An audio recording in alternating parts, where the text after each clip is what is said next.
ആരും വരണ്ട. Okay, fine. അപ്പം നമ്മൾ നമ്മുടെ രണ്ടാമത്തെ സെഷൻ ആരംഭിക്കാൻ വേണ്ടി പോവാണ്. വളരെ ഇമ്പോർട്ടൻ്റ് ആയ നമ്മുടെ ലൈഫിനെ ഏറ്റവും കൂടുതൽ പിടിച്ചുലക്കുന്ന പ്രശ്നവുമായി ബന്ധപ്പെട്ട സെഷനാണിത്, അഡിക്ഷൻ.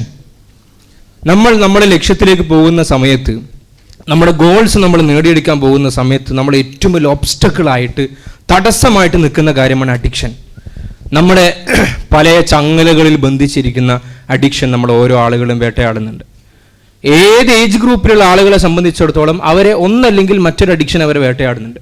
നമ്മൾ ഈ അഡിക്ഷൻ എന്ന വാക്ക് കേൾക്കുമ്പോൾ പിന്നെ വെറും ഡ്രഗ്സ് അല്ലെങ്കിൽ ആ രീതിയിലുള്ള കാര്യങ്ങളൊന്നും മാത്രമാകരുത്. യുനോ, ഫുഡ് അഡിക്ഷൻ എന്നൊരു സംഭവം ഉണ്ട്, അറിയാം നിങ്ങൾക്ക്? ഫുഡ് അഡിക്ഷൻ, അടിച്ചുകൊണ്ടേ ഇരിക്കുക. അപ്പൊ അഡിക്ഷൻ അങ്ങനെയുണ്ട്. അഡിക്ഷൻ ഇങ്ങനെ എപ്പോഴും തിന്നുകൊണ്ടിരിക്കുക. ആ ചില ആളുകളെ എല്ലാ ഹോട്ടലുകാർക്കും പരിചയമുണ്ടാവും, കാരണം ഇടയ്ക്കിടയ്ക്ക് അവിടെ ഭക്ഷണം കഴിക്കാൻ വേണ്ടി പോകും.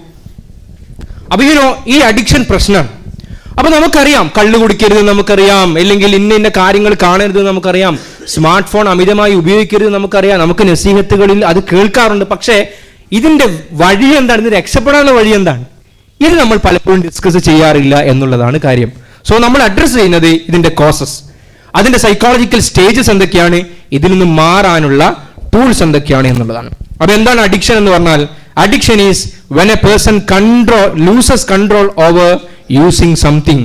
ഒരു കാര്യം ഉപയോഗിക്കുന്നതുമായി ബന്ധപ്പെട്ട് അയാൾക്ക് അതിൽ നിയന്ത്രണം ലഭിക്കാതിരിക്കുന്നുണ്ടെങ്കിൽ അതിന് നമുക്ക് ടെക്നിക്കലി അഡിക്ഷൻ എന്ന് പറയാം. നിങ്ങൾ നോക്കൂ, നന്മകളിൽ അഡിക്ഷൻ ഒരു കാര്യത്തിലും നന്മയല്ല, നന്മയിൽ പോലും. നബി സല്ലല്ലാഹു അലൈഹി വസല്ലമയുടെ കാലഘട്ടത്തിൽ ചില സഹാബാക്കൾ ആയിഷ റളിയല്ലാഹുവിന്റെ വീട്ടിലേക്ക് വന്നു. നമുക്ക് ഹദീസ് അറിയാം. അവർ ചോദിച്ചു, എന്താണ് നബിന്റെ റുട്ടീൻ, എന്താണ്? നബി നിങ്ങൾ യസൂമു അഹ്യാനൻ വയഫ്തിറു അഹ്യാനൻ വയുസല്ലി ലൈലൻ വയനാമു ലൈലൻ. ഇത് നബി നിങ്ങളെ പറ്റി പറഞ്ഞു കൊടുത്തപ്പോ കഅന്നഹും തഖാലുഹ. ഹദീസിന്റെ ടെക്സ്റ്റ് എങ്ങനെയാണ്? അവര് ഇതത്രയൊന്നും ഇല്ലല്ലോ, ഇത് കുറച്ച് കുറവല്ലേ? അപ്പൊ ചില ആളുകൾ പറഞ്ഞു, ഫഅൈന നഹ്നു മിൻ റസൂലില്ലാഹി സ്വല്ലല്ലാഹു അലൈഹി വസല്ലം. നബിതങ്ങളൊക്കെ എവിടെ കിടക്കുന്ന ആളുകളാ. അപ്പൊ നബിതങ്ങൾക്കൊക്കെ അത്ര മതി, നമ്മൾക്ക് ഇതൊന്നും പോരാ. അപ്പൊ ഒരു സഹാബി തീരുമാനിച്ചു, അമ്മ അന ഫഉസല്ലി ലൈലൻ അബദ. ഞാൻ എപ്പോഴും രാത്രി എന്ത് ചെയ്യും? എനിക്ക് ഉറങ്ങൂല. ഒരാൾ പറഞ്ഞു, ഞാൻ ഇനി ഭാര്യമായ അമ്മ അന ഫല അതസവ്വജു അബദ, ഞാൻ വിവാഹം കഴിക്കൂല. വേറൊരാൾ പറഞ്ഞു, അമ്മ അന ഫഅസൂം, ഞാൻ എപ്പോഴും നോമ്പിലായിരിക്കും, നോമ്പ് മുറിക്കൂല. അപ്പൊ അതിലേക്ക് ഒരു അഡിക്ഷൻ ടെൻഡൻസിയിലേക്കാണ് പോകുന്നത്. എപ്പോഴും ഇത് ചെയ്യുക എന്ന് പറഞ്ഞാൽ അതാണല്ലോ, വേറൊന്നിലേക്ക് ഫോക്കസ്ഡ് ആകാതെ. നബി സല്ലല്ലാഹു അലൈഹി വസല്ലം തങ്ങൾ അറിഞ്ഞു, നബി തങ്ങൾ അതിനെ അഡ്രസ് ചെയ്തു. നബി തങ്ങൾ പറഞ്ഞു, മൻ റഗിബ അൻ സുന്നതി ഫലൈസ മിന്നി. സംഗതി നോമ്പ് നല്ലതാണ്, നിസ്കാരം നല്ലതാണ്, തിലാവത്ത് നല്ലതാണ്, പക്ഷേ അത് നിങ്ങളുടെ ബാക്കി ദൈനംദിന ജീവിതത്തിനെ, നിങ്ങളുടെ റിയൽ ലൈഫിനെ ബാധിക്കുന്നുണ്ടെങ്കിൽ അത് പ്രശ്നമാണ് എന്ന് പറഞ്ഞു. അപ്പൊ അഡിക്ഷൻ എന്ന് പറഞ്ഞാൽ നന്മയിൽ പോലും അഡിക്ഷൻ നല്ലതല്ലെങ്കിൽ പിന്നെ തിന്മന്റെ കാര്യം പറയാനുണ്ടോ? ഞാനത് പറയാനാ പറഞ്ഞത്, നിസ്കരിക്കണ്ടെന്ന് പറയാനല്ല. നിസ്കാരം പോലും എപ്പോഴും നിസ്കരിക്കാം, പക്ഷെ അസറിന് ശേഷം നിസ്കരിക്കാൻ പാടില്ല. നിങ്ങൾ നോക്കൂ, ഇസ്ലാമിന്റെ ഒരു പേഴ്സ്പെക്റ്റീവ് നോക്കിയാട്ടെ, എല്ലായിടത്തും കൃത്യമായ ഒരു അടയാളം വെച്ച് വന്നു. നോമ്പെടുക്കാം അല്ലേ, പക്ഷെ എല്ലാ ദിവസവും നോമ്പെടുക്കാൻ പാടില്ല. ചില ദിവസം നോമ്പെടുക്കൽ ഹറാമാണ്, ചില ആളുകൾക്ക് നോമ്പെടുക്കൽ ഹറാമാണ്. സ്വതക്ക കൊടുക്കാം, ചില ആൾക്ക് കൊടുക്കാൻ പാടില്ല സ്വതക്ക. ഇപ്പൊ എനിക്ക് കടം വീട്ടാനുണ്ട്, ആ കടം വീട്ടാനുള്ളതൊക്കെ വെച്ചിട്ട് ഞാൻ എന്ത് ചെയ്യാ, കടം വീട്ടിന് കടക്കാരൻ വിളിക്കുമ്പോൾ ഫോൺ കട്ടേ, എന്നിട്ട് മറ്റൊന്നിക്ക് സ്വതക്ക കൊടുക്കുക. കാരണം സ്വതക്കടുത്ത് നിങ്ങൾ സ്റ്റാറ്റസ് ഇടും, ബഹുമാനപ്പെട്ട ഇന്നാൾ സ്വതക്കുന്നു എന്ന് പറഞ്ഞിട്ട്. അപ്പൊ ഇങ്ങനെ നമ്മൾ നോക്കിക്കഴിഞ്ഞാൽ നന്മയായ കാര്യങ്ങളിൽ പോലും അഡിക്ഷൻ മോശമാണെങ്കിൽ തിന്മന്റെ കാര്യം എന്താ പറയാനുള്ളത്?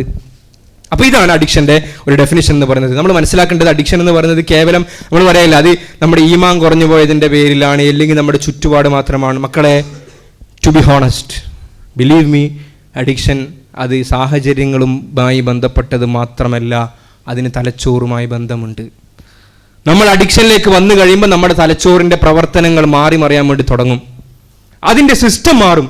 പിന്നെ തലച്ചോറ് പറയുന്നതിന്റെ അപ്പുറത്തേക്ക് നമുക്ക് ചെയ്യാൻ പറ്റാത്ത അവസ്ഥയിലേക്ക് വരും. അതുകൊണ്ട് ഇത് വളരെ ജാഗ്രതയോടുകൂടി നമ്മൾ ഐഡന്റിഫൈ ചെയ്യേണ്ടതുണ്ട്. ഞാൻ ഏതെങ്കിലും ട്രാപ്പിൽ പെട്ടിട്ടുണ്ടോ, ഞാൻ എന്തിനെങ്കിലും അഡിക്റ്റഡ് ആണ് എന്ന് തിരിച്ചറിയുകയും അതിൽ നിന്ന് പുറത്തേക്ക് കടക്കേണ്ടിയും വരും. എന്താണെന്നറിയോ കാര്യം? നമ്മൾ വിചാരിക്കും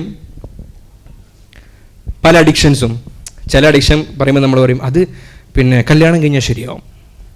ടു ബി ഹോണസ്റ്റ് അല്ലേ, കല്യാണം കഴിഞ്ഞതല്ല, കല്യാണം കഴിഞ്ഞാൽ അതൊക്കെ ശരിയാവും. സ്മോക്കിംഗ് അല്ല, അത് കല്യാണമൊക്കെ കഴിഞ്ഞ് ഭാര്യയൊക്കെ വരുമ്പോൾ ഉത്തരവാദിത്തമൊക്കെ വരുമ്പോൾ ശരിയാവുന്നേ. പലതും നമ്മൾ അങ്ങനെ പറഞ്ഞ് തള്ളും. പക്ഷെ നിങ്ങൾ നോക്കിക്കോ, വൺസ് ഇറ്റ്സ് റൂട്ടഡ്, ഒരിക്കൽ നിങ്ങളുടെ വേരുകളിലേക്ക് അത് പിടിച്ചു കഴിഞ്ഞാൽ നിങ്ങൾ ലൈഫിൻ്റെ ഏത് പൊസിഷനിലേക്ക് എത്തിക്കഴിഞ്ഞാലും നിങ്ങളത് ഗോസ്റ്റ് പോലെ നിങ്ങൾ പിന്തുടരും. ഗോസ്റ്റ് പോലെ. ഒരു കുട്ടി കൗൺസിലിങ്ങിന് വേണ്ടി വന്ന സമയത്ത് നമ്മളിങ്ങനെ സംസാരിക്കുമ്പോൾ ആ കുട്ടി വിഷമത്തോടു കൂടി പറഞ്ഞ ഒരു വാക്കുണ്ട്, അത് എൻ്റെ വാപ്പ. ആ വാപ്പ എൻ്റെ ഫോണിൽ ഞാൻ കാണുന്നത് വളരെ മോശമായ കാര്യങ്ങളാണ്. വാപ്പ കണ്ടത് മകൻ നെറേറ്റ് ചെയ്യാൻ. ആ കുട്ടിക്കുള്ള സങ്കടം നിങ്ങളൊന്ന് ആലോചിച്ച് നോക്കൂ. അപ്പോൾ ഒരു സുപ്രഭാതത്തിൽ അങ്ങനെ സംഭവിച്ചതാണ്? ഒരിക്കലുമല്ല. ആ വാപ്പാൻ്റെ ഏതോ ലൈഫിൻ്റെ സ്റ്റേജിൽ വെച്ചിട്ട് ഹി വാസ് അതുമായി യൂസ്ഡായി. പിന്നെ അതില്ലാത്ത അവസ്ഥയിലേക്ക് വരാൻ വേണ്ടി തുടങ്ങി. പിന്നെ മകൻ കാണുന്നു വാപ്പ കാണുന്നതായിട്ട്, മകൾ കാണുന്നു ഉമ്മ കാണുന്നതായിട്ട്. മക്കളെ, ഈ വാപ്പയാകേണ്ട ഒരാളുകളുമാണ് ഞാനും നിങ്ങളും. നമ്മൾ ഹത്തീവായി, നമുക്കൊരു അഡിക്ഷൻ ഉണ്ടെങ്കിൽ, നമ്മൾ റിക്കവേർഡ് ആയിട്ടില്ലെങ്കിൽ തീർച്ചയായും നമ്മൾ ഹത്തീവായിക്കൊണ്ട് തന്നെ അഡിക്ഷൻ നിലനിർത്തും. So it's very dangerous. അപ്പോൾ അഡിക്ഷൻ എന്ന് പറയുമ്പോൾ ഈ പറഞ്ഞ പോലെ ഡ്രഗ്സ് മാത്രമല്ല, ഈ പറയപ്പെട്ട സാധനങ്ങൾക്കുണ്ട്. സ്മാർട്ട് ഫോൺ അതിൽ വരും, പൊണോഗ്രഫി അതിൽ വരും, റിലേഷൻഷിപ്പ് അഡിക്ഷൻ അതിൽ വരും, അഫയറുകൾ അതിലേക്ക് വരും. അതുകൊണ്ട് ഇതിൻ്റെ ഒരു സ്ട്രക്ചർ എന്താണ്, ഇതിൻ്റെ ബ്രെയിൻ പാറ്റേൺ എന്താണ് എന്നൊക്കെ ഒന്ന് തിരിച്ചറിയേണ്ടതുണ്ട്. ഇതിൻ്റെ അഡിക്ഷൻ്റെ ഒരു ബേസിക് സാധനം ഞാൻ പറഞ്ഞുതരാം. ഇപ്പം നമ്മൾ ഇത് കുടിച്ചില്ലേ, ഡ്രിങ്ക് കുടിച്ചില്ലേ, പാനീയം കുടിച്ചല്ലോ, നമുക്കൊരു ഹാപ്പി ഫീൽ ചെയ്തോ ഇല്ലേ? സംഗതി നിങ്ങൾ വിചാരിച്ചത്ര നന്നായിട്ടില്ലെങ്കിലും ഒരു ഹാപ്പിനെസ് കിട്ടിയില്ലേ? നിങ്ങൾ ആ സാധനം കഴിച്ചപ്പോൾ നിങ്ങൾക്കൊരു ഹാപ്പിനെസ് കിട്ടി. നിങ്ങളെ ഫ്രണ്ട്സിനൊക്കെ കണ്ട് ഒന്ന് പരിചയപ്പെടുകയൊക്കെ ചെയ്തപ്പം പല സ്ഥലത്തുള്ള ആളുകളെ കണ്ടപ്പോൾ നിങ്ങൾക്കൊരു ഹാപ്പിനെസ് ഫീൽ ചെയ്തു. ഈ ഹാപ്പിനെസ് ഫീൽ ചെയ്യാനുള്ള കാരണം ഡൊപ്പാമൈൻ എന്ന് പറയുന്ന ഹാപ്പി ഹോർമോണാണ്, അല്ലെങ്കിൽ ഒരു ന്യൂറോ ട്രാൻസ്മിറ്ററാണ്. നമ്മുടെ ബോഡിയിൽ ഇങ്ങനത്തെ കാര്യങ്ങൾ ഉണ്ടാകുമ്പോൾ ഈ ഡൊപ്പാമൈൻ ഉൽപ്പാദിപ്പിക്കപ്പെടും. നമ്മൾ നല്ലൊരു കോഫി കുടിക്കുന്നു, അല്ലെങ്കിൽ നമ്മുടെ സുഹൃത്തിനെ കാണുന്നു, അല്ലെങ്കിൽ നമ്മൾ ഒരാളുമായി സംസാരിക്കുമ്പോൾ ഡൊപ്പാമൈൻ ഷൂട്ടാവും നമ്മുടെ ബോഡിയിൽ. ഇതിനൊരു അളവുണ്ട്, ചെറിയ എമൗണ്ട് മാത്രമേ ഇത് ഷൂട്ടാവും. ആ ഡൊപ്പാമൈൻ ഷൂട്ടാകുന്നത് കൊണ്ടാണ് എനിക്ക് ആ എക്സൈറ്റ്മെൻറ്റും ഹാപ്പിനെസ്സും ഫീൽ ചെയ്യുന്നത്. ഈ ഡൊപ്പാമൈൻ കുറച്ച് സമയം കഴിയുമ്പോൾ എന്താവും, നോർമൽ ലെവലിലേക്ക് പോകും. നമുക്ക് ഇതിനൊരു വേവ് പോലെ ഇങ്ങനെ എടുക്കാം. ഇവിടെ ഇങ്ങനെ തുടങ്ങി ഇതിങ്ങനെ പീക്ക് ലെവലിലേക്ക് വരും, ഇതിങ്ങനെ നോർമലായിട്ട് പോകും. ഈ ഡൊപ്പാമൈൻ എല്ലാ മനുഷ്യന്മാർക്കും ആവശ്യമാണ്. അതില്ലെങ്കിൽ തീരെ എക്സൈറ്റ്മെന്റ് ജീവിതം വളരെ ബോറായി പോലെ. എല്ലാ ദിവസവും ഒരുപോലെ നിങ്ങൾ നനച്ച് കേട്ട്, അതുകൊണ്ടല്ലേ ഇന്നും ചോറന്നെ, എന്നും ഉപ്പുമാവന്നെ ഇത്.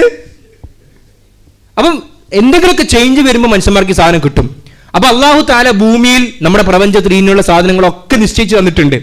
പക്ഷേ നിങ്ങൾ നോക്കൂ, അള്ളാഹു വെച്ച അളവിന്റെ അപ്പുറത്തേക്കുള്ള സാധനങ്ങൾ നമ്മൾ തേടിപ്പോകുമ്പോൾ ഡൊപ്പാമൈൻ 10x ആയിട്ട് കിട്ടും നമ്മുടെ ബോഡിക്ക്. ഫോർ എക്സാമ്പിൾ, മ്യൂസിക് നമ്മൾ കേൾക്കുന്നു. അള്ളാഹു പ്രകൃതിയിൽ വെച്ച ചില മ്യൂസിക് ഉണ്ട്, ഉണ്ടോ ഇല്ലേ? എന്താ പ്രകൃതിയിൽ വെച്ച മ്യൂസിക്? പക്ഷികളുടെ ശബ്ദം, അത് നല്ല ആസ്വാദ്യമാണ് അല്ലേ? ആണോ അല്ലേ? അത് കേട്ടിട്ടില്ലേ? കേട്ടില്ല, പക്ഷെ അത് ഫോണിൽ വീഡിയോ ആയിട്ട് വന്ന് നമ്മൾ കേൾക്കും അല്ലേ? പ്രപഞ്ചത്തിൽ അള്ളാഹു നിശ്ചയിച്ച ഓരോ താളത്തിനും അതിൻ്റെതായ ആസ്വാദനമുണ്ട്. അത് നോർമൽ ലെവൽ ഡൊപ്പാമൈനാണ്. അത് വിട്ടുകൊണ്ട് ഒരാൾ ഹിപ്പ് ഹോപ്പ് കേൾക്കുകയാണ്, അല്ലെങ്കിൽ ഡാൻസ് കേൾക്കുകയാണ്, അല്ലെങ്കിൽ കാടനോ വേടനോ, ആരാണ് കാടൻ, ഇത് കേൾക്കുമ്പോൾ 10x ആയിട്ട് നമ്മുടെ ബോഡിക്ക് കിട്ടുക. നിങ്ങൾ കാണുന്നില്ലേ? കാസർഗോഡ് ഒരാൾ വന്നു, പേരൊന്നും ഞാൻ പറയുന്നില്ല, ആൾക്കൂട്ടം കൂടി, ശ്വാസം മുട്ടലുണ്ടായി, പോലീസ് ലാത്തി വീശി. അപ്പോൾ ഈ ഡൊപ്പാമൈൻ കിട്ടുമ്പോൾ 10x ആയിട്ട് ബോഡി അത് കിട്ടി റിസീവ് ചെയ്ത് എക്സൈറ്റ്മെന്റ് ഫേസിലേക്ക് എത്തും. അപ്പൊ എന്താ പ്രശ്നം എന്നറിയോ? നിങ്ങളുടെ ബോഡി വൺസ് 10x റിസീവ് ചെയ്തിട്ട് ആ പീക്ക് ലെവൽ നിങ്ങൾ എൻജോയ് ചെയ്ത് കഴിഞ്ഞാൽ പിന്നെ നിങ്ങൾക്ക് 1% കിട്ടുന്ന ഡൊപ്പാമൈൻ നിങ്ങൾക്ക് സന്തോഷം ഉണ്ടാവില്ല. അതായത് നിങ്ങൾ ഹൈ പൊട്ടൻഷ്യൽ ഉള്ള സാധനങ്ങൾ മാത്രം കാണുന്നു. നമ്മൾ വൾഗറായിട്ടുള്ള അശ്ലീലമായിട്ടുള്ള വീഡിയോസ് നമ്മൾ കാണുന്നു. നമ്മൾ ഡൊപ്പാമൈൻ ഷൂട്ടാവും, ഭയങ്കരമായിട്ട് ഷൂട്ടാവും, ഭയങ്കര എക്സൈറ്റ്മെന്റ് നമുക്കിത് കിട്ടും. പിന്നെന്താവും, നോർമലി മനുഷ്യൻ കിട്ടേണ്ട ഒരു സന്തോഷമുണ്ട് കല്യാണം കഴിഞ്ഞിട്ട്, അത് കിട്ടൂല. കാരണം അതിനേക്കാൾ 10 ഇരട്ടിയുള്ള സാധനം ഇവിടെ കിട്ടി, അപ്പോൾ എനിക്ക് ഇന്നും ഉണ്ടാവില്ല. ഇതാണ് നമ്മൾ ബ്രെയിനിൽ സംഭവിക്കുന്ന കെമിക്കൽ റിയാക്ഷൻ. നിങ്ങൾ നോക്കൂ, സ്മാർട്ട് ഫോണിൻ്റെ ഏറ്റവും വലിയ പ്രശ്നം നമുക്കറിയാലോ മക്കളെ. നമ്മൾ കാണുന്ന എന്താ പ്രശ്നം അറിയാം? ഈ കളേഴ്സാണ്. നമ്മൾ ഈ കളറ് കണ്ട് നമ്മൾ അതിൽ എന്തായി, അതുമായി യൂസ്ഡായി. ഇനി നോർമൽ ഒരു കളർ കാണുമ്പോൾ നമുക്ക് എന്തായാലും എക്സൈറ്റ്മെന്റ് ഉണ്ടാവില്ല. അപ്പോൾ പിന്നെന്താണെന്നറിയോ? അബുസ്താദ് എന്നാ പിന്നെ 10x എപ്പോഴും കിട്ടിയാൽ പോരെ, എപ്പോഴും ഡാബ്ജ കേട്ടാൽ പോരെ. അല്ലെങ്കിൽ നിങ്ങൾ നോർമലി വീട്ടിൽ നിന്ന് ഒരു ചപ്പാത്തി കഴിക്കുന്നു, നോർമൽ ഒരു ചപ്പാത്തിയും ദാലും, അതിനൊരു 1% ഡൊപ്പാമൈൻ നിങ്ങൾക്ക് കിട്ടും. For example 1%. നിങ്ങൾ ഹോട്ടലിൽ പോയിട്ട്, നല്ലൊരു ഹോട്ടലിൽ പോയിട്ട്, എവിടെ കാസാറാസയിലോ അല്ലെങ്കിൽ പിന്നെ MVKയിലോ MRIയിലൊക്കെ പോയിട്ട് നിങ്ങളൊരു ബർഗർ കഴിക്കുന്നു, നിങ്ങൾക്ക് 10x ഡൊപ്പാമൈൻ കിട്ടും. കാരണം അവിടുത്തെ അറ്റ്മോസ്ഫിയർ, എൻവയോൺമെന്റ്, അതിന്റെ ടേസ്റ്റ്, അതിൽ ആഡ് ചെയ്തിരിക്കുന്ന ഇൻഗ്രീഡിയൻസ് ഒക്കെ കിട്ടും. അതുകൊണ്ട് 10x നിങ്ങൾക്ക് ഷൂട്ടാവും. പിന്നെ സംഭവിക്കാൻ പോകുന്നത്, ഒന്ന്, നിങ്ങൾക്ക് ഉമ്മാന്റെ ചപ്പാത്തിയിൽ ഡോപ്പമൈൻ കിട്ടൂല. ചപ്പാത്തി കണ്ടു തന്നെ, അപ്പോൾ തന്നെ ബർഗർ തിന്നാ പോരെ. ബ്രെയിൻ്റെ അടുത്ത പ്രശ്നം എന്ന് പറയുന്നത്, ഇനീഷ്യൽ ഫേസിൽ നിങ്ങൾക്ക് ഒരു ബർഗറിൽ നിന്നും 10x കിട്ടിയിട്ടുണ്ടെങ്കിൽ രണ്ടാമത്തെ സ്റ്റേജ് എത്തുമ്പോൾ ഒരു ബർഗർ നിങ്ങൾക്ക് മതിയാകാതെ വരും. ഒരു ബർഗർ നിങ്ങൾക്ക് മതിയാവില്ല. പിന്നെ നിങ്ങൾ എത്ര കഴിക്കേണ്ടി വരും? 2 ബർഗർ. ആ 2 ബർഗറിനെ പോലെ അങ്ങനെ പോകും. പിന്നെ 2 ബർഗറിൽ നിങ്ങൾക്ക് ഒരു സുഖം കിട്ടുന്നില്ല, നിങ്ങൾ എന്താവും? 3 ബർഗർ കഴിക്കും. നിങ്ങൾ നോക്കൂ, ഒരു അഡിക്ഷനുമായി ബന്ധപ്പെട്ട, ലഹരിയുമായി ബന്ധപ്പെട്ട ആളുകൾക്ക് സംസാരിക്കുമ്പോൾ ഒരു കേസ് നിങ്ങൾ പലപ്പോഴും കേട്ടിട്ടുണ്ടാവും. ഒരു കുട്ടി, ഒരു ചെറുപ്പക്കാരൻ ആത്മഹത്യ ചെയ്തിട്ട് നോക്കുമ്പോൾ അയാളെ ബോഡി പോസ്റ്റ്മോർട്ടം ചെയ്ത സന്ദർഭത്തിൽ അയാളുടെ ശരീരത്തിൽ ഇഞ്ചക്ഷൻ, സിറിഞ്ച് കുത്താൻ ഇനി ഒരു പോയിന്റ് പോലും ബാക്കിയില്ല. ഇതെങ്ങനെ സംഭവിക്കുന്നു? ഒരു സ്ഥലത്ത് കുത്തി, നമ്മളൊക്കെ കാത്തിരക്ഷിക്കുമാറാട്ടെ, കിക്ക് കിട്ടി, പിന്നെ അവിടെ കുത്തുമ്പോൾ കിക്ക് കിട്ടുന്നില്ല, അടുത്ത പ്ലേസ്, അടുത്ത പ്ലേസ്, അടുത്ത പ്ലേസ്, അടുത്ത പ്ലേസ്, അവസാനം ആത്മഹത്യ ചെയ്യും. അത് നമ്മൾ കാത്തിരക്ഷിക്കുമാറാട്ടെ. ഇതാണ് അഡിക്ഷൻ്റെ സ്റ്റാർട്ടിങ്ങും എൻഡിങ്ങും. അഡിക്ഷൻ്റെ സ്റ്റാർട്ടിങ് എന്ന് പറയുന്നത് എക്സൈറ്റ്മെൻ്റ് ആണ്. ഇപ്പം നമ്മളൊരു അഫെയറിലാകുന്നു, ഒരു പെണ്ണുമായി പ്രണയത്തിലാകുന്നു,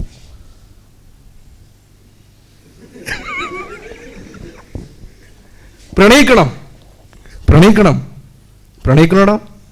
പക്ഷേ ഇത് പഞ്ചായത്ത് പോലെ എല്ലാവരും പ്രണയിക്കലല്ല.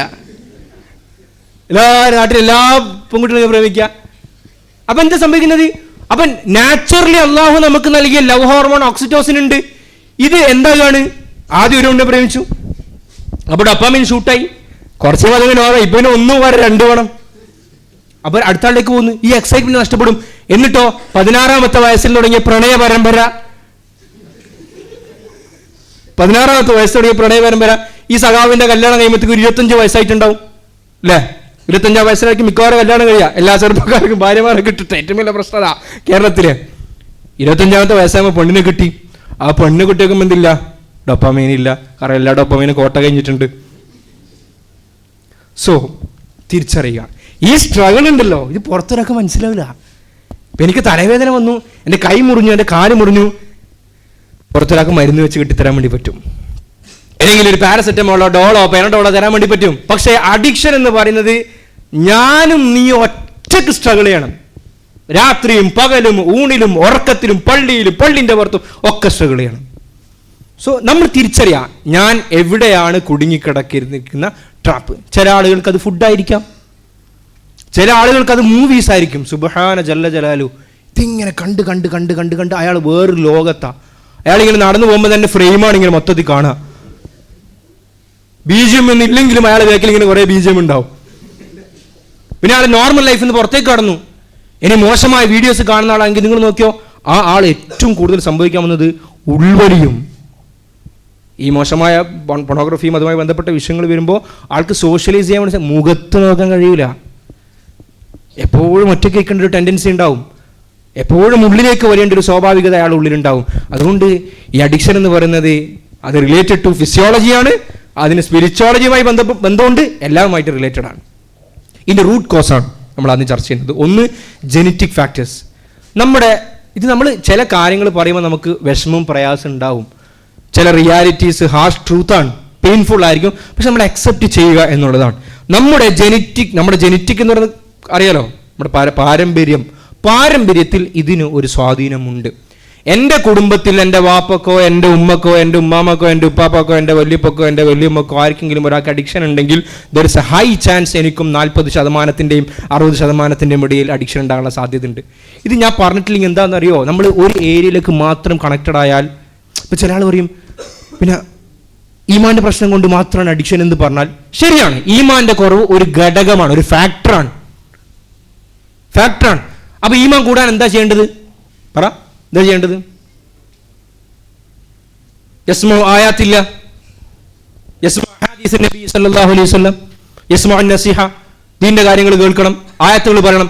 എന്നിട്ടും അയാൾക്ക് ഇതിന് മാറാൻ കഴിയുന്നില്ല. നമ്മൾ എന്താ അവിടെ പിന്നെ മറുപടി കൊടുക്കുക? അപ്പോൾ നമ്മൾ എപ്പോഴും ഒരു ഇന്റഗ്രേറ്റഡ് ആയ ഒരു മോഡലിലേക്ക് നമ്മൾ വരേണ്ടതുണ്ട്. അപ്പോൾ നമ്മൾ പറയുന്നത് ജെനറ്റിക്സിന് സ്വാധീനമുണ്ട്. അപ്പോൾ നമ്മൾ സാധാരണ ഡയബറ്റീസിന് വിഷയത്തിൽ എന്താ പറയാറുള്ളത്? ഷുഗറിൻ്റെ വിഷയത്തിൽ എന്താ പറയാറുള്ളത്? അതൊരു യാഥാർത്ഥ്യമാണ്. നിങ്ങളെ ഉമ്മക്കോ നിങ്ങളെ വാപ്പക്കോ അല്ലാഹു എല്ലാവർക്കും ആഫിയത്ത് കൊടുക്കട്ടെ, ഡയബറ്റീസ് ഉണ്ടെങ്കിൽ there is A high chance നിങ്ങൾക്ക് മുന്നുണ്ടാകാനുള്ള സാധ്യതയുണ്ട്. നമ്മുടെ ഫാമിലിയിൽ ഈ പറഞ്ഞ ഒരു അഡിക്ഷൻ, ഡ്രഗുമായി ബന്ധപ്പെട്ടത് അല്ലെങ്കിൽ ലഹരിയുമായി ബന്ധപ്പെട്ട അല്ലെങ്കിൽ മറ്റെന്തെങ്കിലും രീതിയിലുള്ള ഒരു വൈകല്യം ഉണ്ടെങ്കിൽ തീർച്ചയായും എനിക്കും വരാനുള്ള സാധ്യതയുണ്ട് എന്ന് കരുതിയിട്ട് ഞാൻ കരഞ്ഞു കുത്തിരിക്കണം എന്നല്ല ഈ പറയുന്നത്. നമ്മൾ ജാഗ്രത പുലർത്തണം. ഇപ്പൊ ഡയബറ്റീസ് ഉണ്ടെങ്കിൽ എന്താ പറയാ, മോനെ ഇപ്പം തന്നെ ശ്രദ്ധിച്ച മോനെ, അല്ലെങ്കിൽ എന്ത് ചെയ്യും, വാപ്പ അനുഭവിച്ചതുപോലത്തെ പ്രയാസം എന്ത് ചെയ്യേണ്ടി വരും, മകനാകുന്ന ഞാനും അനുഭവിക്കേണ്ടി വരും. സോ ജെനറ്റിക്സ് അതിൻ്റെ ഒരു പ്രശ്നമാണ്. രണ്ടാമത്തത് ട്രോമയും മെന്റൽ ഹെൽത്തും. നിങ്ങൾ നോക്കിക്കോ, ഈ അഡിക്ഷനിലേക്ക് പോകുന്ന ആളുകൾ, ഒരു ഹെൽത്തി ലൈഫിലൂടെ പോകുന്ന ഒരാൾ അഡിക്ഷനിലേക്ക് പോകാനുള്ള സാധ്യത കുറവാണ്. ഇപ്പം ഉദാഹരണം പറഞ്ഞാൽ നല്ല കുടുംബം, ഹെൽത്തിയായ ഉമ്മ ഉപ്പ, വീട്ടിൽ നല്ല അറ്റ്മോസ്ഫിയർ ആണ്, എല്ലാം ഓക്കെയാണ്, ആ ഒരാൾ അഡിക്ഷനിലേക്ക് പോകാനുള്ള സാധ്യത കുറവാണ്. അയാൾ പോകുന്നത് മിക്കവാറും അയാളുടെ വൈകാരിക ദുരന്തങ്ങൾക്ക് ശേഷമായിരിക്കും, ട്രോമയിൽ കൂടി പോയതിന് ശേഷമായിരിക്കും അഡിക്ഷനിലേക്ക് മിക്കവാറും പോവുക. ഉദാഹരണം പറഞ്ഞാൽ ഒരാളുടെ വീട്ടിൽ എപ്പോഴും പ്രശ്നം, സമാധാനം എന്ന് പറഞ്ഞ സാധനമില്ല. നമ്മൾ കൃത്യമായി അതിനെ അഡ്രസ്സ് ചെയ്യണം, അതിൻ്റെ ട്രീറ്റ്മെൻറ്റ്, അതിൻ്റെ കാര്യങ്ങൾ എന്താണോ ചെയ്യേണ്ടത് അത് ചെയ്യണം, അതാണ് നമ്മൾ ചെയ്യേണ്ടത്. പക്ഷെ മനുഷ്യൻ എപ്പോഴും എന്താ ചെയ്യാന്നറിയാം, മനുഷ്യൻ്റെ ഏറ്റവും ടെൻഡൻസി എസ്കേപ്പ് മെക്കാനിസമാണ്. എനിക്കിതൊന്നും കാണാനും വയ്യ, കേൾക്കാൻ, നിങ്ങൾ എന്താ വെച്ചാൽ അലാക്കാക്കി തീർക്ക്, ഞാൻ പോവാണ്. അവിടെ വീട്ടിൽ സമാധാനമുള്ള കുട്ടി ക്ലബ്ബിൽ പോയിരിക്കോ? അല്ല, എൻ്റെ മോൻ എപ്പോഴും ക്ലബ്ബിൽ തന്നെ, എൻ്റെ മോൻ രാത്രി വീട്ടിൽ കയറിയില്ല, വീട്ടിൽ കയറി വരാൻ തോന്നണ്ടേ? വല്ലാഹു ജഅല ലക്കും മിൻ ബുയൂതികും സക്കനൻ, അള്ളാഹു നിങ്ങളുടെ വീടുകളെ സക്കനിനുള്ള ഉപാധിയാക്കിയിരിക്കുന്നു. എടാ, നിന്റെ വീട് അല്ലെങ്കിൽ എൻ്റെ വീട് സക്കൻ അല്ലെങ്കിൽ എൻ്റെ കുട്ടിക്ക് വരാൻ തോന്നൂല. അപ്പൊ തീർച്ചയായും വീട്ടിന്റെ, ഞാൻ ഒരു എക്സാമ്പിളാണ് പറയുന്നത്, സിറ്റുവേഷൻ മോശമായി കഴിഞ്ഞാൽ കുട്ടിക്ക് ഇന്ന് രക്ഷപ്പെടാൻ ഏറ്റവും എളുപ്പം സൊസൈറ്റിയിൽ നമ്മുടെ മുമ്പിൽ എല്ലാം കിട്ടുന്നുണ്ട്, സന്തോഷ സുഖം, തൽക്കാലം എല്ലാം മറക്കാൻ വേണ്ടിയിട്ട്. ആ അവസ്ഥയിലേക്ക് ഓരോ കുട്ടികളും പോകും. അപ്പോൾ ട്രോമ, മെന്റൽ ഹെൽത്തിന്റെ പ്രശ്നത്തിന് ശേഷമായിരിക്കാം മിക്കവാറും നമ്മൾ എന്തിലേക്ക് പോകുന്നത്, അഡിക്ഷനിലേക്ക് പോവുക. നിങ്ങൾ നോക്കിക്കോ, മ്യൂസിക്കിന്റെ അഡിക്ഷൻ വരുന്നതിന്റെ പ്രധാനപ്പെട്ട കാരണം എന്ന് പറയുന്നത് ബ്രേക്കപ്പ് ആയിരിക്കും. ആണല്ലേ? ബ്രേക്കപ്പ് ആയി പിന്നെ എന്ത് ചെയ്യണം? ബ്രേക്കപ്പ് ആഘോഷിക്കണം. എങ്ങനെ? സാഡായ പാട്ട് കേൾക്കും, സാഡായ സ്റ്റാറ്റസ് ഇട്ട്, പിന്നെ ഇതന്നെ, പിന്നെ മ്യൂസിക് കേൾക്കണമല്ലോ. അപ്പൊ ഇയാളെ ഈ അഡിക്ഷനിലേക്ക്, മ്യൂസിക് അഡിക്ഷനിലേക്ക് കൊണ്ടുപോയ കാര്യം എന്താണ്? ബ്രേക്കപ്പ് എന്ന് പറയുന്നത് എന്താണ്? It's a emotional trauma. വേറെ പറ്റിയെന്നുള്ള ചർച്ച വേറെ, അതിന്റെ ട്രീറ്റ്മെന്റ് നമ്മൾ പറഞ്ഞു വരുന്നത്. So identify the cause, root cause. അപ്പൊ ഞാനിതിലെത്താനുള്ള കാരണം എന്താണ്, അതാണ് കണ്ടുപിടിക്കേണ്ടത്. മൂന്നാമത്തേത് വീക്കനിങ് ഓഫ് സോൾ. നേരത്തെ പറഞ്ഞതുപോലെ നമ്മൾ ഈമാനിയായി നമുക്ക് ശക്തിയില്ല. നമുക്കറിയാലോ, നമ്മുടെ നഫ്സുൽ അമ്മാറ, നഫ്സുൽ ലവ്വാമ, നഫ്സുൽ മുത്മഇന്ന, 3 നഫ്സ് നമുക്കുണ്ടല്ലോ. ഖുർആൻ ഉപയോഗിച്ച 3 പദമാണ്. ലാ ഉഖ്സിമു ബിയൗമിൽ ഖിയാമ വലാ ഉഖ്സിമു ബിന്നഫ്സിൽ ലവ്വാമ. ഒന്ന് നഫ്സുൽ ലവ്വാമ. പിന്നെ ഖുർആൻ ഉപയോഗിച്ചത് വമാ ഉബർരിഉ നഫ്സി ഇന്നൻ നഫ്സ ലഅമ്മാറത്തുൻ. മൂന്നാമത്തേത് യാ അയ്യതുഹൻ നഫ്സുൽ മുത്മഇന്ന. അപ്പോൾ നഫ്സിന്റെ ഒന്നാമത്തെ ഗ്രേഡ് എന്ന് പറയുന്നത് നഫ്സുൽ അമ്മാറയാണ്. അമ്മാറ എന്ന് പറഞ്ഞാൽ എപ്പോൾ നോക്കിയാലും ഹറാമിനെ കുറിച്ച് മാത്രം പറഞ്ഞു, അവിടെ അത് കാണുക, ഇത് കാണുക, അത് ചെയ്യ്, വൃത്തികേട് പറ്റിയ മാത്രം. ഇതാണ് അമ്മാറ. ഈ അമ്മാറയിൽ നിന്ന് നമ്മൾ അമലുകൾ ചെയ്ത്, തസ്കിയത്തിന്റെ അമലുകൾ ചെയ്ത് പോകുമ്പോൾ നമ്മൾ നഫ്സ് രണ്ടാമത്തെ സ്റ്റേജിലേക്ക് അപ്ഡേറ്റ് ആവും, വേർഷൻ 2.0 വരും. അത് നഫ്സുൽ ലവ്വാമയാണ്. ലവ്വാമ എന്ന് പറഞ്ഞാൽ നമ്മൾ തെറ്റിലേക്ക് പോകുമ്പോൾ തന്നെ ഉള്ളുന്ന ഒരു സിഗ്നൽ വരും, മെസ്സേജ് വരും, വേണ്ടേ, ശരിയല്ല, നല്ലതല്ല, അത് ഒഴിവാക്കി എന്തിനാ അത് ചെയ്യുന്നത്. ഈ ശബ്ദം കേട്ടവരുണ്ടോ? നിങ്ങൾ പ്ലീസ് റേസ് യുവർ ഹാൻഡ്സ്. ഇതാണ് നഫ്സുൽ ലവ്വാമ. മൂന്നാമത്തെ നഫ്സ്, നമ്മൾ അമലുകൾ ചെയ്ത് നമ്മൾ അള്ളാഹുവിന്റെ ഖളായിലും നമ്മൾ അള്ളാഹുവിന്റെ ഖദറിലും പൂർണ്ണമായി റാസിയാവും, തൃപ്തനാകും. അതാണ് നഫ്സുൽ മുത്മഇന്ന എന്ന് പറയുന്നത്. ഹറാമിലേക്ക്, അഡിക്ഷനിലേക്ക് പോകുന്ന നഫ്സ് എപ്പോഴും ഏത് നഫ്സായിരിക്കും? നഫ്സുൽ അമ്മാറ. അപ്പൊ നഫ്സുൽ അമ്മാറ സ്ട്രോങ് ആണെങ്കിൽ തീർച്ചയായും നമുക്ക് എന്ത് സാധിക്കൂല? അവിടെ നല്ല സ്റ്റേജിൽ ഒരു പെണ്ണിന് മുമ്പിലോട്ട് പോവാൻ, നമ്മൾ ആ പെണ്ണിനെ നോക്കിയാൽ ഇന്ത്യൻ ഭരണഘടനയിലെ ഏതെങ്കിലും ആക്ട് പ്രകാരം നമ്മൾ ജയിലടക്കാൻ വേണ്ടി പറ്റോ? ഭാരതീയ നിയമ സംഹിത എന്നല്ല പുതിയത്, ഏത് വകുപ്പാ, ആർട്ടിക്കിൾ ഏത് വെച്ചിട്ട് നമ്മൾ അറസ്റ്റ് ചെയ്യാൻ വേണ്ടി പറ്റോ? ഇല്ല. ഒരു റൂള് വെച്ചിട്ട് നമ്മളെ പിക്ക് ചെയ്യാൻ വേണ്ടി പറ്റൂല. പക്ഷേ ആ സുന്ദരിയായ ഒരു പെണ്ണ് നമ്മുടെ മുമ്പിൽ നിൽക്കുമ്പോൾ നമ്മൾ കണ്ണടക്കാൻ പറ്റുന്നുണ്ടെങ്കിൽ അത് ഒരേ ഒരു റൂള് വെച്ചിട്ട് മാത്രമേ ഉള്ളൂ. കുല്ലിൽ മുഅ്മിനീന യഹുദ്ദൂ മിൻ അബ്സാരിഹിം. എടാ ഓള് നല്ല മൊഞ്ചത്തിയാ, കാണാൻ നല്ല ചോർക്കുണ്ട്, പക്ഷേ ഒന്ന് കണ്ണ് പൂട്ടി നോക്ക് നീ അള്ളാഹ്ക്ക് വേണ്ടിയിട്ട്. അപ്പം ഇത് കിട്ടണം. അപ്പം നഫ്സുൽ ലവ്വാമയിലേക്കുള്ള ട്രാൻസ്ഫോർമേഷൻ സംഭവിക്കുന്നില്ലെങ്കിൽ നമ്മൾ അഡിക്ഷനിലേക്ക് പോകാനുള്ള സാധ്യതയുണ്ട്. നാലാമത്തത് നമ്മുടെ സോഷ്യൽ എൻവയോൺമെൻ്റ് ആണ്. ഒരാൾക്ക് ആരും ചങ്ങന്മാരില്ല, നല്ലതില്ല പെടുക്കില്ല. ചില ജീവികൾ അങ്ങനെ ഉണ്ടാവും, നല്ലതുണ്ടായാലും പെടുക്കുണ്ടാവില്ല ചങ്ങന്മാർ. മനുഷ്യന്മാർ തന്നെ ആരെങ്കിലും ഒരാൾക്ക് വേണ്ടേ. ഐസൊലേഷൻ ആണെങ്കിൽ അയാൾ തീർച്ചയായും ഏറ്റവും പെട്ടെന്ന് എത്തിപ്പെടാനുള്ള സാധ്യത ഇങ്ങനത്തെ ട്രാപ്പുകളിലേക്ക് അയാളെത്തും, പാപങ്ങളുടെ ട്രാപ്പുകളിലേക്ക് അയാളെത്തും. മറ്റൊന്ന് നല്ല വൃത്തികെട്ട ചങ്ങാതിമാർ. ഗസാലി മാമ പറയുന്നുണ്ട്, വൃത്തികെട്ട സുഹൃത്തിനേക്കാൾ നല്ലത് വിഷമുള്ളൊരു പാമ്പാണ്. ഞങ്ങൾ ആരെയും കുറിച്ചല്ലോട്ട് പറയുന്നത്, ഞങ്ങളെ കുറിച്ച് ആരെ കുറിച്ചല്ല പറയുന്നത്. വൃത്തികെട്ട സുഹൃത്തിനേക്കാൾ നല്ലത് വിഷമുള്ള പാമ്പാണ്. അത് ചോദിച്ച് എന്താ അങ്ങനെ പറയാൻ കാരണം? ഇവിടെ പാമ്പ് കൊത്തിയാൽ മാക്സിമം എന്താ സംഭവിക്കുക? എന്താ സംഭവിക്കുക? പടിയാവും, മരിക്കും അല്ലേ? ഒരു മരിച്ചാൽ മാക്സിമം എന്താ സംഭവിക്കുക? ദുനിയാവിലെ യാത്ര കഴിഞ്ഞു, ആഖിറണ്ട്. പക്ഷേ ഒരു വൃത്തികെട്ട സുഹൃത്ത് നമുക്കുണ്ടെങ്കിലോ ഹസിറ ദുനിയ വൽ ആഖിറ. വെസ്റ്റേൺ കൺട്രിയിൽ കുറച്ച് ചെറുപ്പക്കാർ ഒരു ഖത്തീബിനെ കാണാൻ വേണ്ടി വന്നു. അവർ ഭയങ്കര സങ്കടത്തിലും ദുഃഖത്തിലാണ് ഉള്ളത്. അപ്പോൾ ഖത്തീബ് ചോദിച്ചു എന്താ പ്രശ്നം? അപ്പോൾ അവർ റൂമിൽ ഇരുന്നുകൊണ്ട് പറഞ്ഞു, സതെ നമ്മുടെ സുഹൃത്ത് 2 മാസങ്ങൾക്ക് മുന്നേ മരിച്ചുപോയി, ആക്സിഡൻ്റ് ആയിട്ടാണ് മരിച്ചത്, ചെറുപ്പക്കാരനായിരുന്നു. ഖത്തീബിന് ഭയങ്കര സങ്കടമായി. ചോദിച്ചു എന്താണ് കാര്യം? അപ്പോൾ ഖത്തീബ് ധരിച്ചു മരണവുമായി ബന്ധപ്പെട്ട സങ്കടമായിരിക്കുമെന്ന്. അപ്പോൾ കുട്ടികൾ പറഞ്ഞു, അല്ല സതെ മരിച്ചു, അതെന്തായാലും അള്ളാഹുവിൻ്റെ തീരുമാനപ്രകാരം ആ കുട്ടി ആക്സിഡൻ്റ് ആയിട്ട് മരിച്ചു, മുസ്ലിമായി. പക്ഷെ ഞങ്ങളെ സങ്കടം അതല്ല. പക്ഷെ ചോദിച്ചു എന്താ പിന്നെ നിങ്ങളുടെ സങ്കടം എന്താണ്? അപ്പോൾ ആ കുട്ടികൾ പറഞ്ഞു, സതെ ഞങ്ങൾ ഭയങ്കര സുഹൃത്തുക്കളായിരുന്നു, നന്മയിലും തിന്മയിലും കൂട്ടുകാർ, കൊന്നാലും കൊടുത്താലും നമ്മൾ കൂട്ടത്തിലേക്കും, ഇങ്ങനെയൊക്കെയുള്ള ചങ്ക് ബ്രോ, അങ്ങനെയായിരുന്നു ഞങ്ങൾ. ഇവൻ കുറച്ച് പൈസക്കാരനായിരുന്നു. അപ്പം ഇവൻ ഈ പറയപ്പെട്ട വൃത്തികെട്ട വീഡിയോകൾ പൈസ കൊടുത്ത് സബ്സ്ക്രൈബ് ചെയ്ത് വാങ്ങിക്കുമായിരുന്നു. ഞങ്ങൾ പാവപ്പെട്ടവരായിരുന്നു,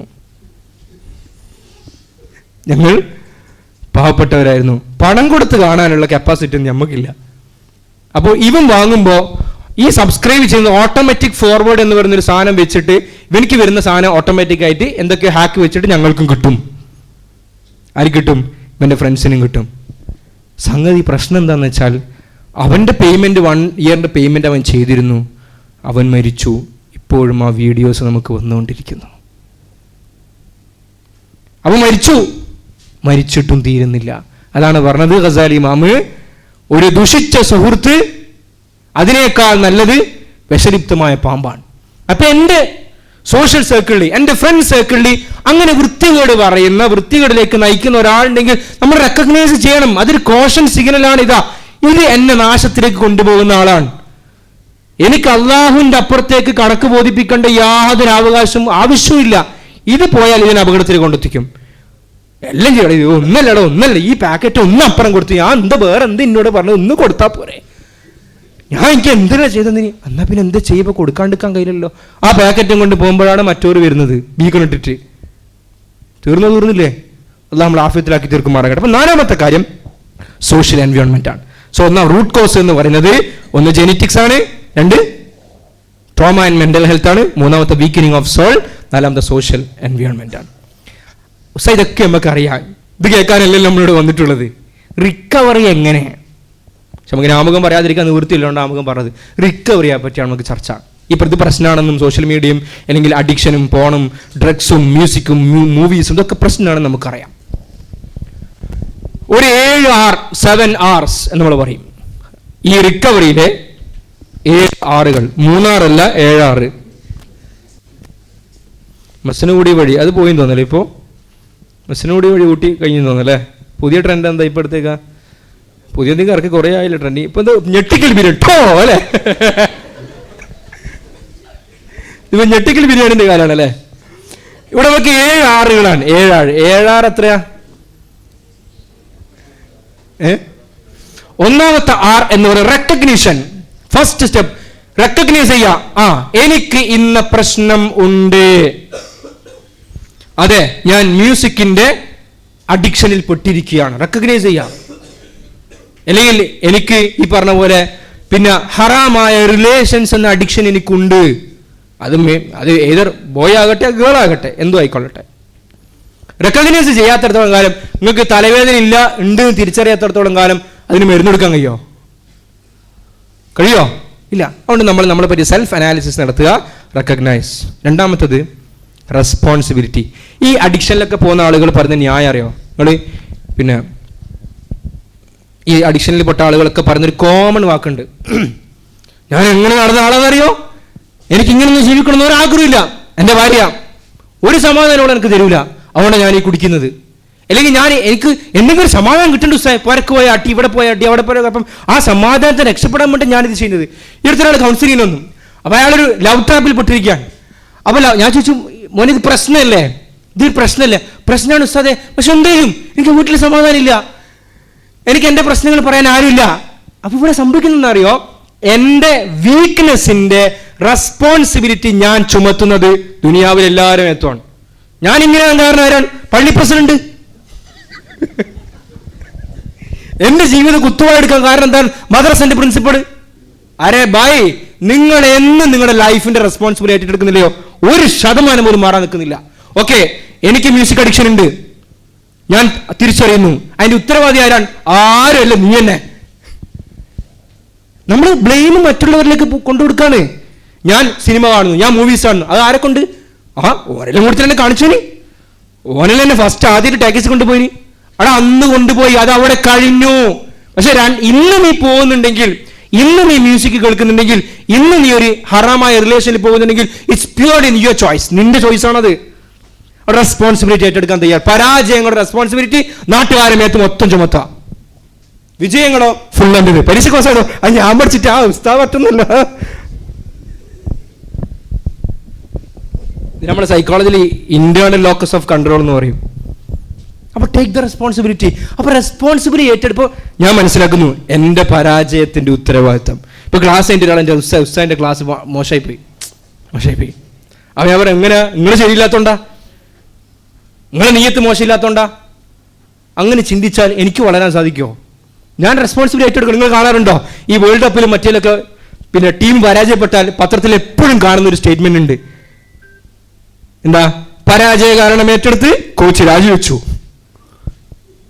നിങ്ങൾ കാണാറില്ല? കോച്ചിന്റെ സ്റ്റേറ്റ്മെന്റ് ഉണ്ടാവും. അതായത് ഈ ടീം ഇപ്പൊ ഇന്ത്യൻ ടീമാണെങ്കിൽ ഇന്ത്യൻ ടീം തോറ്റതിന്റെ ഉത്തരവാദിത്വം കോച്ചാകുന്ന എനിക്കാണ്, അവിടെ ഞാൻ എന്ത് ചെയ്യുന്നു? രാജിവെച്ച് പുറത്തേക്ക് പോകുന്നു, പുതിയ ആൾ വരട്ടെ. Take the responsibility. ഇത് വളരെ ഇമ്പോർട്ടൻറ്റ് സ്റ്റെപ്പാണ്. നിങ്ങൾ ആരെയും ബ്ലെയിം ചെയ്യണ്ട. നിങ്ങൾ ഉമ്മാനെ ബ്ലെയിം ചെയ്യരുത്, വാപ്പാനെ ബ്ലെയിം ചെയ്യരുത്. എൻ്റെ ഉമ്മ ഇങ്ങനെ ആയതുകൊണ്ടാണ്, ഉപ്പ ഇങ്ങനെ ആയതുകൊണ്ട്. നോ, നിങ്ങളുടെ ഡിസിഷൻ കാണുക എന്ന നിങ്ങളുടെ ഡിസിഷൻ. നിങ്ങളുടെ കയ്യിൽ എന്ത് പിടിക്കണം അത് നിങ്ങളുടെ ഡിസിഷൻ. നിങ്ങൾ എന്ത് വാങ്ങിക്കണം അത് നിങ്ങളുടെ ഡിസിഷൻ. നിങ്ങൾ എവിടെ അത് പ്രയോഗിക്കണം അത് നിങ്ങളുടെ decision. So our second step is responsibility. Take the responsibility. അപ്പോൾ ആദ്യം ഒരു പ്രയാസം ഉണ്ടാവും, അല്ല ഞാനാണ്. അപ്പോൾ അവിടെ ഉണ്ടാകുന്ന മൂന്നാമത്തെ സ്റ്റെപ്പാണ് റിഗ്രറ്റ് അടിക്കാൻ വേണ്ടി തുടങ്ങും. അപ്പോൾ എൻ്റെ തീരുമാനം കൊണ്ടാണ് അങ്ങനെ സംഭവിച്ചത് എന്ന് ഞാൻ മനസ്സിലാക്കുമ്പോൾ പിന്നെ കുറ്റബോധമാണ്, അങ്ങനെ സംഭവിച്ചു പോയല്ലോ, അത് ഓട്ടോമാറ്റിക് വരും. നമുക്ക് വരില്ലേ ഉസ്താദേ, ഹറാമിനെ പറ്റിയൊക്കെ ഉസ്താദ് ഇത്ര പ്രസംഗിക്കുമ്പോൾ പോലും നമുക്കൊരു കുറ്റബോധം തോന്നുന്നില്ല. പലയിടത്തും പറയുന്നില്ല എന്നേ ഉള്ളൂ, സത്യമല്ലേ? എന്തുകൊണ്ടാണ് തോന്നാത്തെന്നറിയോ? ചെയ്തത് കുറ്റാൻ തോന്നണ്ടേ? നീ എന്തുകൊണ്ടാണ് ചെയ്തു? ഞാനല്ലല്ലോ, ഇങ്ങനെയാണ് കാരണം. റിലയൻസ് എന്തിനാ ഫ്രീ ആയിട്ട് നെറ്റ് കൊടുത്തത്? അവിടെയാണ് ഞാൻ ഉപയോഗിച്ചത്. റിലയൻസ് വന്നിട്ട് നിന്റെ കയ്യിനെ കൊണ്ട് ടാറ്റ വന്നിട്ട് പ്രസ് ചെയ്യിപ്പിച്ചല്ലോ. You scroll the screen and you selected the data and you viewed it. am I correct? Take the responsibility. അപ്പൊ റിഗ്രറ്റ് തീർച്ചയായിട്ടും ഉണ്ടാവും. ആ 100 മനുഷ്യരെ കൊന്ന ആള് അയാൾ റെസ്പോൺസിബിലിറ്റി ഏറ്റെടുത്തു. 99ാമത്തെ കൊലയിലും അയാൾക്ക് റെസ്പോൺസിബിലിറ്റി വന്നിട്ടില്ല. ഫോർ എക്സാമ്പിൾ, അയാൾ ഇന്നുണ്ടെന്ന് വിചാരിക്കാം, ഇന്റർവ്യൂവിന് പോകുന്നു. ഇത് ഇന്റർവ്യൂവിന്റെ കാലാണല്ലോ, എന്തെല്ലാവരും കാണണം നമ്മൾ. എന്തുകൊണ്ട് നിങ്ങൾ കൊന്നു അയാളെ? അയാൾ ചോദിച്ചപ്പോൾ അയാൾ പറഞ്ഞു, എനിക്ക് അവിടെ തോബുള്ളേ അമുക്കേ. അപ്പൊ ഞാൻ കൊന്നതിന് കാരണം ആരല്ല? ഞാനല്ല, അയാളാണ്. ഓനെന്തിന് കത്തിന്റെ മുന്നിൽ ഒന്ന് നിന്നത്? ഓൻക്കറിയില്ല കത്തി കുത്തിയാ മരിക്കും. അപ്പൊ ഇവിടെ നമ്മൾ ആ ഒരു പ്ലേസിൽ നമ്മൾ എത്തുമ്പോൾ ഷുവർ റിഗ്രറ്റ് നമുക്ക് അടിക്കാൻ വേണ്ടി തുടങ്ങും. നിങ്ങളുടെ ഉള്ളിൽ നദാമത്ത് അടിക്കാൻ വേണ്ടി തുടങ്ങിയാൽ, അതാണ് നബി തങ്ങൾ പറഞ്ഞത്, അന്നതു മുതൗബത്തുൻ, ഉള്ളിൽ ഈ കുറ്റബോധം ഇല്ല, ഇത് തെറ്റാണ്, ഇത് ചെയ്യാൻ പാടില്ലായിരുന്നു, എന്ത് ചെയ്യും? അതാണ് റെസ്റ്റിറ്റ്യൂഷൻ. നിങ്ങൾക്ക് ആ അഡിക്ഷൻ മൂലമുണ്ടായ തകർച്ചകളെ നിങ്ങൾ പരിഹരിക്കാൻ വേണ്ടി തുടങ്ങും. മക്കളെ നിങ്ങൾ നോക്കിക്കോ, അഡിക്ഷൻ ഉള്ള ആളുകളെ സംബന്ധിച്ചിടത്തോളം ഫോക്കസ് കുറയും, കോൺസെൻട്രേഷൻ കിട്ടൂല. ക്ലാസ്സിൽ ഇരുന്ന് കഴിഞ്ഞാല് നമ്മുടെ ഉള്ളിലുള്ള ചിന്തകൾ എന്തൊക്കെയായിരിക്കും, ഉസ്താദ് പറഞ്ഞ വേറെ എന്തൊക്കെ കാര്യമായിരിക്കും, നമുക്ക് ഫോക്കസ് ചെയ്യാൻ വേണ്ടി സാധിക്കില്ല. അപ്പൊ അവിടെ നമുക്ക് തകർച്ച സംഭവിച്ചു. നമ്മുടെ മാർക്ക് വളരെ ലോവായി, നമ്മുടെ പഠനം വളരെ ശോകമുഖമായി, നമ്മുടെ ബന്ധങ്ങൾ തകരാറിലായി. നിങ്ങൾ നോക്ക്, മാതാപിതാക്കളുമായിട്ട് ബന്ധപ്പെട്ടിട്ട് നമ്മൾ പറയാറുണ്ട്, പാരൻസിനോട് പറയാറുണ്ട്, കുട്ടി അഡിക്ഷനിലേക്ക് പോകുന്നു എന്നതിൻ്റെ ഒരു പ്രധാനപ്പെട്ട സിംറ്റം എന്ന് പറഞ്ഞാൽ ആളെ സംസാരം കുറയും. നല്ല കാര്യമില്ല സംസാരം കുറയൽ, ഖൈറുൽ കലാമി മാ കല്ല വദല്ല അല്ല, ആളെ സംസാരം കുറയും. അപ്പൊ ഇങ്ങനെ നമ്മൾ അതുകൊണ്ടുണ്ടായ റിലേഷൻഷിപ്പിന്റെ തകർച്ചകൾ, അതൊരു ഹസ്ബൻഡിന്റെ വൈഫാണെങ്കിൽ അങ്ങനെ. നിങ്ങൾ നോക്കൂ, നിങ്ങൾ ഒരു അഡിക്ഷൻ ഫേസിലൂടെ പോകുന്ന ആളാണെങ്കിൽ നിങ്ങൾക്ക് നമ്മൾ ഉസ്താദുമായിട്ട് എന്ത് ബന്ധം നമുക്ക് ഉണ്ടാവുക? അങ്ങനെ ആരോ ഒരു സമയം അങ്ങനെ വെള്ളയിട്ട് കയറി വരുന്നു, ആരോ അങ്ങനെ ഇറങ്ങിയിട്ട് നമ്മൾ പോകുന്നു.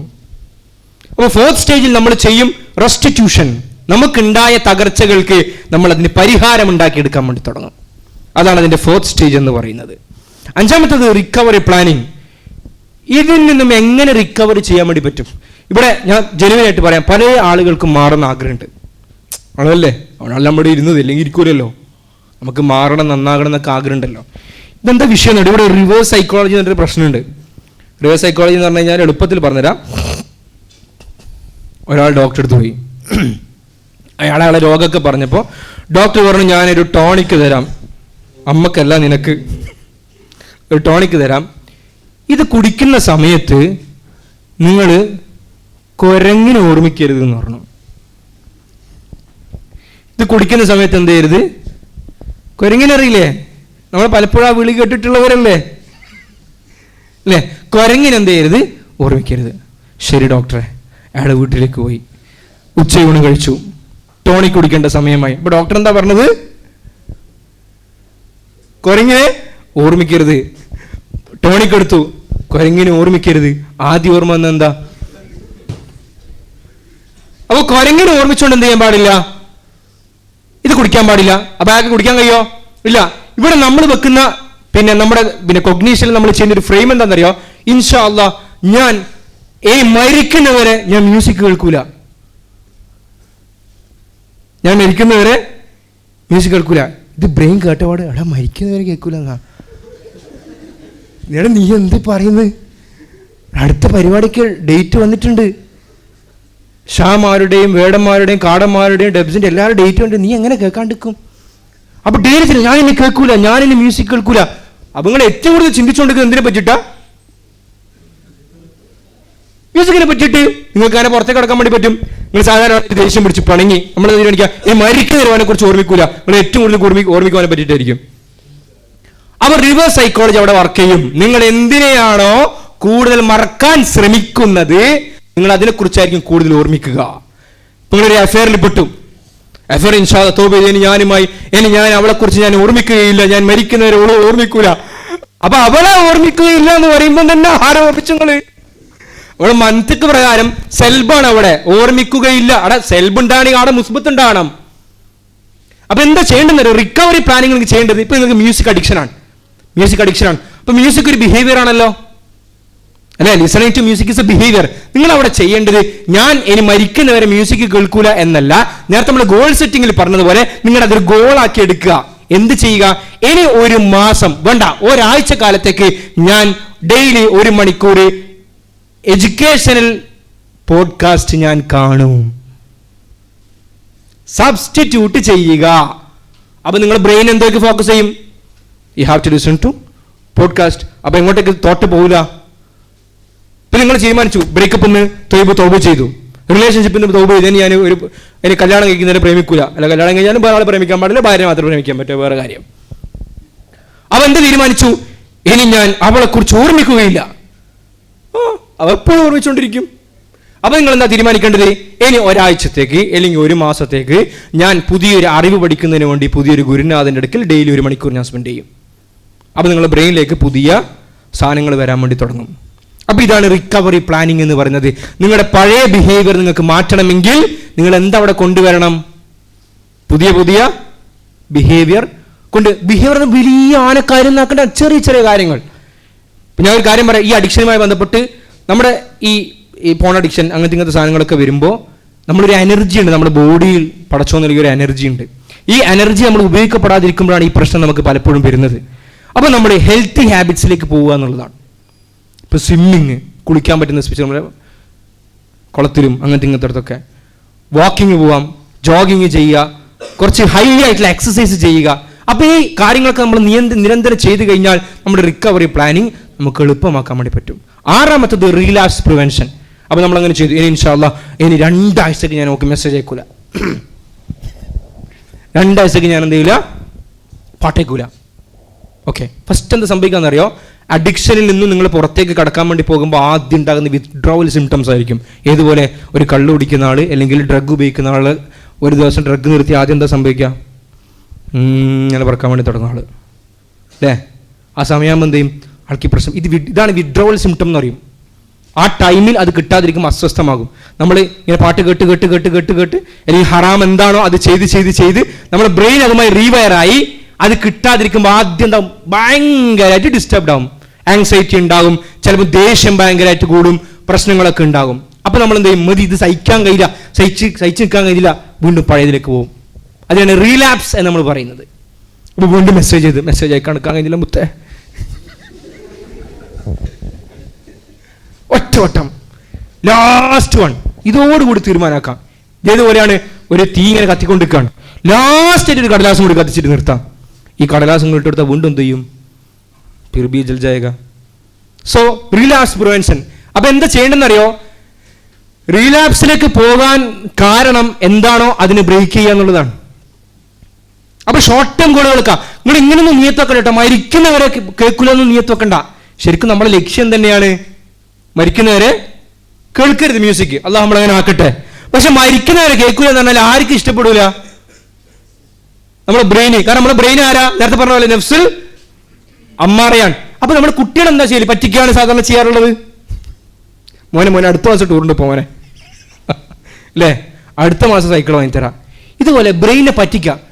ഒരാഴ്ച ക്ഷമിക്കുക, ഒരാഴ്ച. അപ്പൊ ഒരാഴ്ച അല്ലേ, 7 days, ഒരാഴ്ച പൂർത്തിയായി. അപ്പൊ നമ്മൾ ഒരാഴ്ച അങ്ങനെ നമ്മൾ എന്താണ് നമ്മൾ ഗോൾ വെച്ചത് പൂർത്തിയായി കഴിഞ്ഞാൽ ഒന്ന് സെൽഫ് റിവാർഡൊക്കെ ചെയ്യുക. നല്ല ഡ്രസ്സ് ധരിക്കുക, നിങ്ങൾക്ക് ഇഷ്ടമുള്ള പെർഫ്യൂം ഉപയോഗിക്കുക, വേണമെങ്കിൽ നല്ലൊരു ഭക്ഷണം കഴിക്കുക, നിങ്ങൾക്കൊരു സെൽഫ് ഹാപ്പിനെസ് കിട്ടാൻ വേണ്ടിയിട്ട്. ബ്രെയിനോട് പറയാം ഒരാഴ്ചയും കൂടി. അവരുടെ ഒരാഴ്ചയല്ലേ, വീണ്ടും ഒരാഴ്ചയും കൂടി. ഇതിങ്ങനെ സ്ട്രെച്ച് ചെയ്ത് കൊണ്ടുപോവാം. ഈ ബിഹേവിയറുമായി ബന്ധപ്പെട്ട് നിങ്ങൾ മനസ്സിലാക്കേണ്ടത്, നിങ്ങൾ ഒരു 90 ദിവസമെങ്കിലും നിങ്ങൾ അഡിക്റ്റഡ് ആയിട്ടുള്ള ബിഹേവിയർ നിങ്ങൾ പുറത്ത് വന്നാൽ അവിടെ നിങ്ങൾക്ക് സക്സസ് ഉണ്ടാവും. ആദ്യം ഭയങ്കര ടെൻഷനായിരിക്കും, പ്രശ്നമായിരിക്കും, പക്ഷേ നിങ്ങൾ മാറി നിന്നാൽ രക്ഷപ്പെടും. അപ്പം റിലാപ്സ് പ്രിവെൻഷനാണ് 6ാമത്തത്. Last one reconnection. അപ്പോൾ ഒരു അഡിക്ഷനിലേക്ക് പോകുന്ന ഒരു വ്യക്തിയെ സംബന്ധിച്ചിടത്തോളം അയാൾ റിയൽ ലൈഫിൽ നിന്നും അയാൾ യാന്ത്രികമായ ഒരു പുറം ലോകത്താണ് അയാൾ ജീവിക്കുന്നുണ്ടാകുക. അയാൾക്ക് ദുനിയാവിൽ നടക്കുന്ന ഒന്നും ഒരു പ്രശ്നം ഉണ്ടാവില്ല.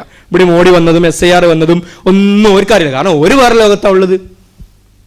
അപ്പൊ നമ്മൾ ആ അഡിക്ഷന്റെ ബബിൾ നിന്നൊക്കെ പുറത്ത് വന്നിട്ട് ഇവിടെ എന്തൊക്കെ ഉണ്ടല്ലോ, ഇവിടെ എന്താ പോസ്റ്ററൊക്കെ കാണുന്ന, ഇലക്ഷനൊക്കെ നടക്കുന്നുണ്ടല്ലോ കേരളത്തിൽ എന്നൊക്കെ തിരിച്ചറിവിന്റെ ലോകത്തേക്ക് വരും. ഇന്നലെ കൈകെട്ടിയ നിങ്ങൾ ആയിരിക്കുകയില്ല അഡിക്ഷനിൽ നിന്ന് പുറത്തേക്ക് വന്നാൽ 2ാമത് കൈകെട്ടുന്ന നിങ്ങൾ. അപ്പൊ 7 സ്റ്റെപ്പുകൾ ഒന്ന് പറയാം. Number 1 recognition, number 2 responsibility, number 3 4 restitution, 5 6ാമത്തത് ആൻഡ് ലാസ്റ്റ് വൺ റീകണക്ഷൻ. അപ്പൊ ഏകദേശം എൻ്റെ ഒരു കണക്ക് പറയുകയാണ്, 223 മില്യൺ ആൾക്കാർ UK കണക്ക് പ്രകാരം അവർ ഈ റിക്കവറി പ്രോസസ്സിൽ വന്നുകൊണ്ടിരിക്കുകയാണ്. 75% ആളുകളും അതിൽ സക്സസ്ഫുൾ ആയിട്ടുണ്ട്. ഈ റിലാപ്സ് റേറ്റ് എന്ന് പറയുന്നത് ഉണ്ട്, അത് സംഭവിക്കും. പക്ഷെ നമ്മൾ അതിൻ്റെ ആ ഒരു ലൂപ്പ് എന്താണെന്ന് കണ്ടെത്തുക. ഞാൻ ഏത് പോയിന്റിൽ നിന്നാണ് സ്കിപ്പ് ചെയ്യുന്നത്, സ്ലിപ്പാവുന്നത്, അത് നമ്മൾ മനസ്സിലാക്കിയെടുക്കുക എന്നുള്ളതാണ് അതിൻ്റെ ഒരു കാര്യം. സോ റീസെറ്റ്, നമ്മൾ ബ്രെയിൻ നമ്മൾ എന്ത് ചെയ്യണം? റീസെറ്റ് ചെയ്യണം. ഇത് ആരുടെ ചോയ്സാണ്? എൻ്റെ ചോയ്സ്. അപ്പോൾ ഞാൻ ഒരു കാര്യം കൂടി പറയാം. നമ്മൾ സാധാരണ പറയും ഒരാൾ തെറ്റ് ചെയ്യുന്നതിനുള്ള കാരണങ്ങൾ എന്തൊക്കെയാണ്? തെറ്റ് ചെയ്യാനുള്ള കാരണം ഒന്ന് സ്പിരിച്വൽ, ആത്മീയമായ പ്രശ്നമാണ്. ചുരുക്കി പറഞ്ഞാൽ രണ്ട് സൈക്കോളജിക്കൽ പ്രശ്നമാണ്. ഈ രണ്ടാലൊരു കാര്യം കൊണ്ടാണ് മനുഷ്യന്മാർ തെറ്റ് ചെയ്യുക. ഇപ്പം മുത്താലിമികളെ സംബന്ധിച്ചിടത്തോളം, ആലിമ്യങ്ങളെ സംബന്ധിച്ചിടത്തോളം ഇൽമിന്റെ പ്രശ്നമുണ്ടോ? ഇൽമിയായ ചുറ്റുപാടിന്റെ പ്രശ്നമുണ്ടോ? ഇല്ല. എന്നിട്ടും എന്തുകൊണ്ട് തെറ്റ് സംഭവിക്കുന്നു? അഡിക്ഷനിലേക്ക് പോകുന്നു. അവിടെ പ്രശ്നം സ്പിരിച്വൽ അല്ല, സൈക്കോളജിക്കലാണ്. ഉദാഹരണം പറഞ്ഞാൽ, ഞാൻ നേരത്തെ പറഞ്ഞതുപോലെ ഒന്നും പണിയില്ല, നല്ല സൗഹൃദ വലയങ്ങളില്ല, ഇമോഷണൽ പ്രോബ്ലംസ് നമുക്കുണ്ട് എങ്കിൽ നമ്മൾ ട്രീറ്റ് ചെയ്യേണ്ടത് ആ പ്രോബ്ലംസിനെ ആയിരിക്കണം. ഇപ്പം എനിക്ക് ഫ്രണ്ട്സ് എന്ന് പറയാൻ ഞാൻ എപ്പോഴും ഒറ്റക്കാം. അപ്പം ഞാൻ തെറ്റിലേക്ക് പോകാനുള്ള സാധ്യതയുണ്ട്. അപ്പം എൻ്റെ സൈക്കോളജിക്കൽ ട്രിഗർ എന്ന് പറയുന്നത് ഐസൊലേഷനാണ്. അപ്പം ഈ ഐസൊലേഷൻ എങ്ങനെ ട്രീറ്റ് ചെയ്യാം, അത് മറികടക്കാനുള്ള ഹെൽത്തി ഹാബിറ്റ്സ് എന്താണെന്ന് കണ്ടെത്തുക, നമ്മളിതിൽ നിന്ന് പുറത്തേക്ക് കിടക്കുക. റെഡി ഇൻഷാല്ലാ. സോ നമ്മളെല്ലാവരും എന്ത് ചെയ്യണം? റീസെറ്റ് ചെയ്യണം. ആർക്ക് വേണ്ടി റീസെറ്റ് ചെയ്യണം? എനിക്ക് വേണ്ടി. അല്ലെങ്കിൽ എൻ്റെ അഡിക്ഷൻ ആര് തിരിച്ചറിയും? എൻ്റെ